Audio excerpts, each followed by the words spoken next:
Good afternoon, and you're watching APUSH News. Tonight we'll be discussing the Watergate scandal and how Nixon is involved.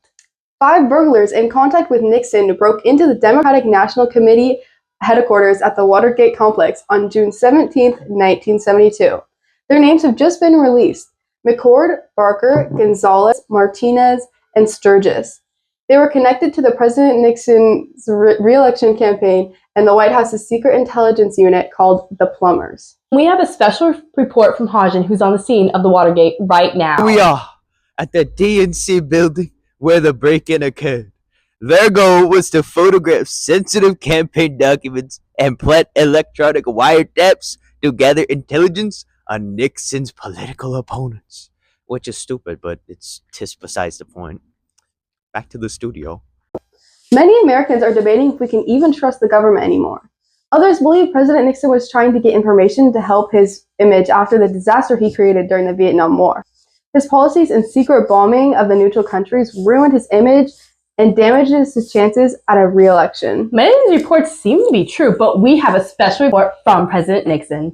I made my mistakes, but in all of my years of public life, I have never profited from public service. I've earned every cent. And in all of my years of public life, I have never obstructed justice. And I think, too, that I can say that in my years of public life, that I welcome this kind of examination, because people have got to know whether or not their president is a crook. Well, I'm not a crook. I've earned everything I've got. President?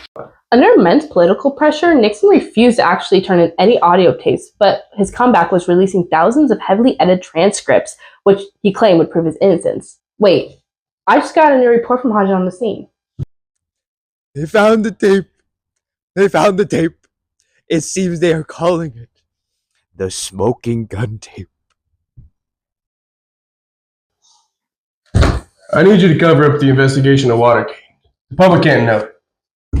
After Smoking Gun Tape was released on August 5, 1974, President Nixon's political support completely collapsed.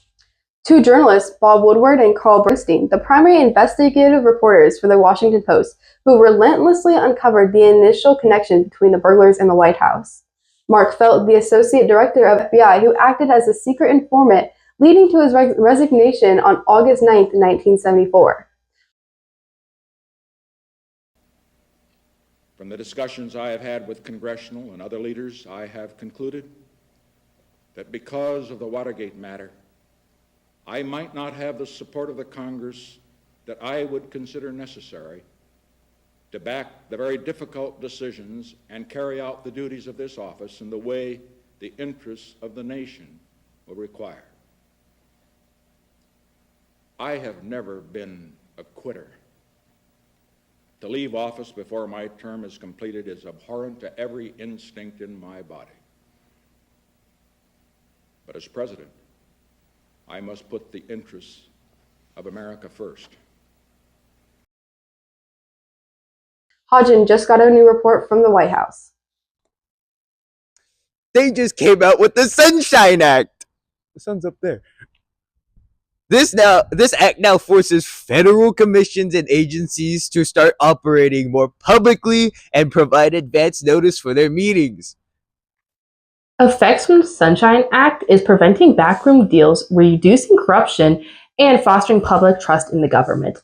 Also, it's going to empower journalists and citizens to see exactly how political decisions are made. This 2-year political scandal changed American democracy forever. It showed that reporters and the system of checks and balance could hold powerful people accountable, proving that no one is above the law. But it can also hurt Americans' trust in the government and made many people more suspicious of political leaders and the government overall. And that's all the time we have for tonight. And remember, you're watching APUSH News.